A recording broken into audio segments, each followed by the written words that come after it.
Okay, so I looked at the Eclipse website and I can't find anything. So I can't research it, so I have to basically go to Newegg. So you can always go back up in here and go to search, but you don't. You can search by brand, but then you have to manually go into every page, look at every product, and figure out, okay, for example, memory. What's the cache latency on this? I don't know. What's the cache latency of this? I don't know.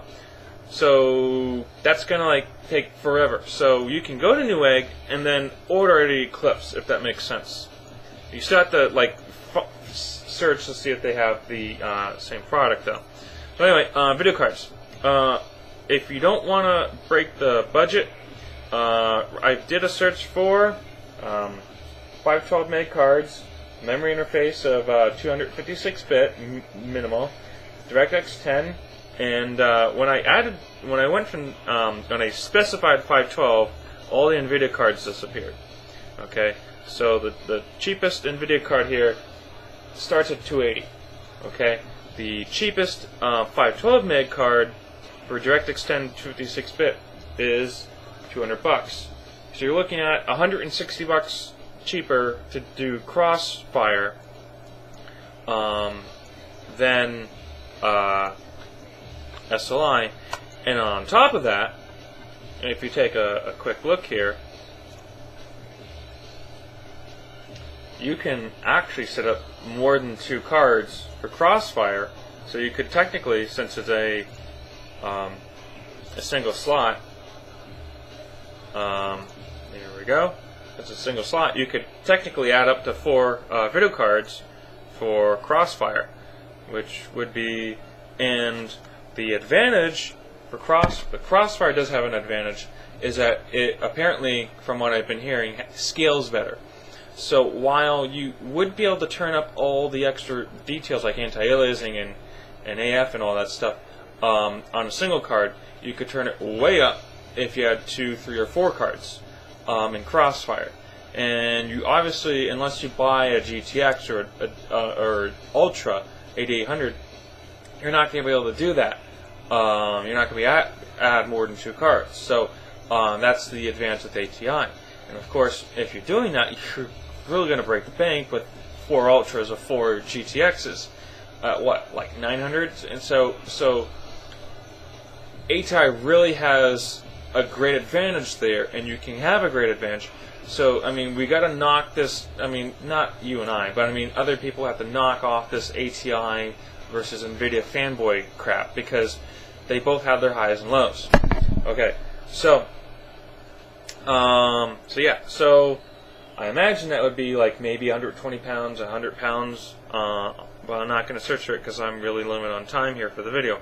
Okay, so I got to go back all the way back here and scroll again. Where was it here? Okay, so the cheapest one I would recommend for AM2 is $130. X2 500. This is unlocked multiplier. Okay, so I'll give you a very quick lesson of this. So kindly load, please. Here's my FSB multiplier. Okay, 200 is the bus technically. 2.6 gigahertz on the CPU. Okay, here's the hyper transport. Here's my memory. With a locked multiplier, when I overclock this, okay, I'm also overclocking my memory. So the highest I can go is 219 without messing around with voltage. So I get a 247 megahertz overclock. But I'm also overclocking my memory from 400 to 438. If you have an unlocked multiplier, you can overclock your CPU without changing the hyperthreading bus, without overclocking your memory.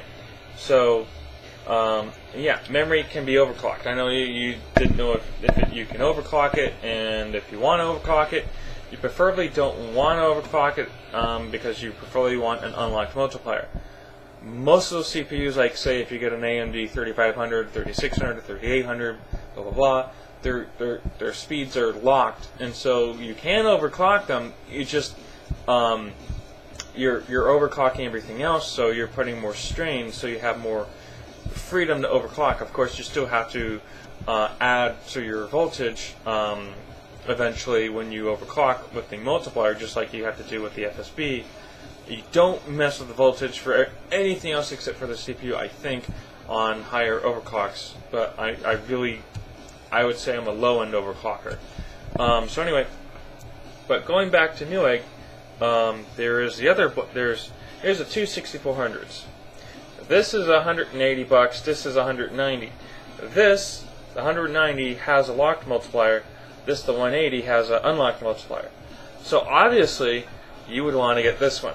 It also has a 1 meg cache on the core, or it has 2 megs cache because there's 2 cores. So this is the winner right here.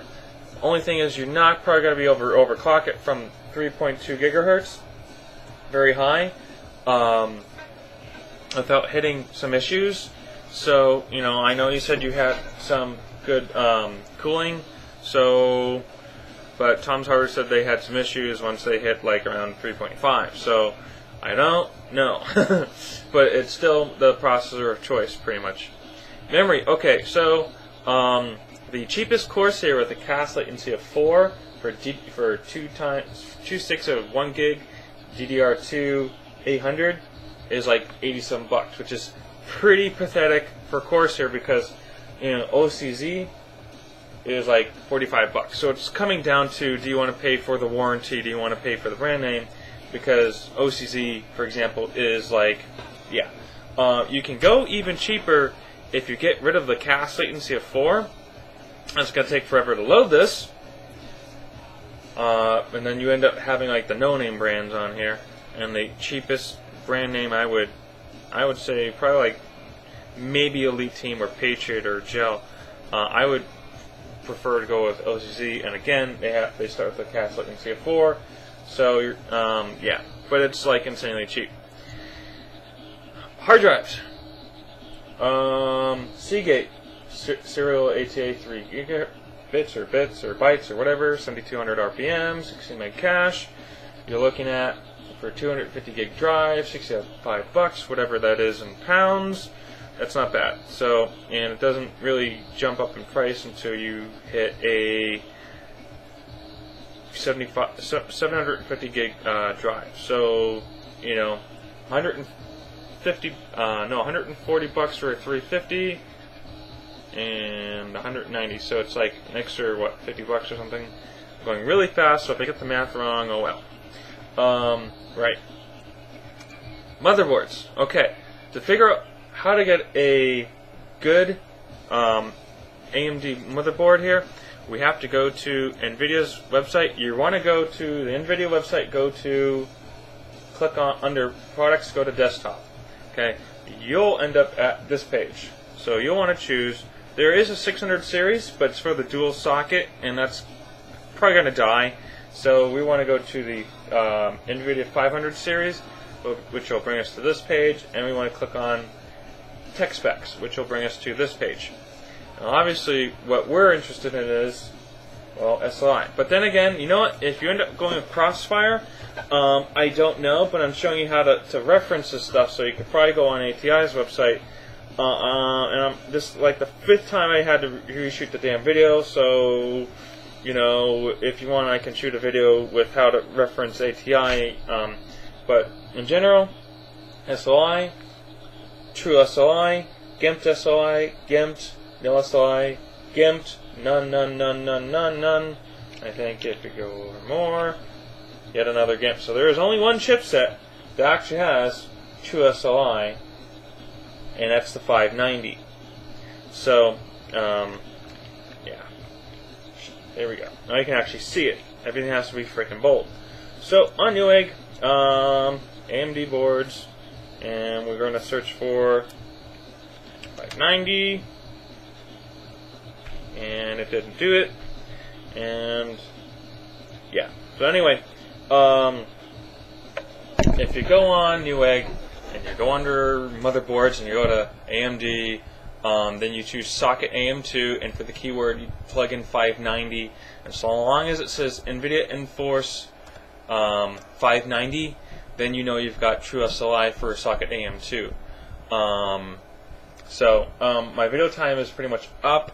So I mean, when you definitely figure out what parts you specifically want, that's great. So remember, Crossfire scales better when you have more cards, but you probably want to do the spider platform. But since that's not out yet and you're not getting your system yet, hopefully by the time you go to get your system, the spider platform will be out, and it should be pretty sweet. I mean, 4 Crossfire cards at like maybe like $800, so you're like maybe 400 pounds. That's pretty sweet setup, and you'll get a good scale from what I've read. So anyway, see you around.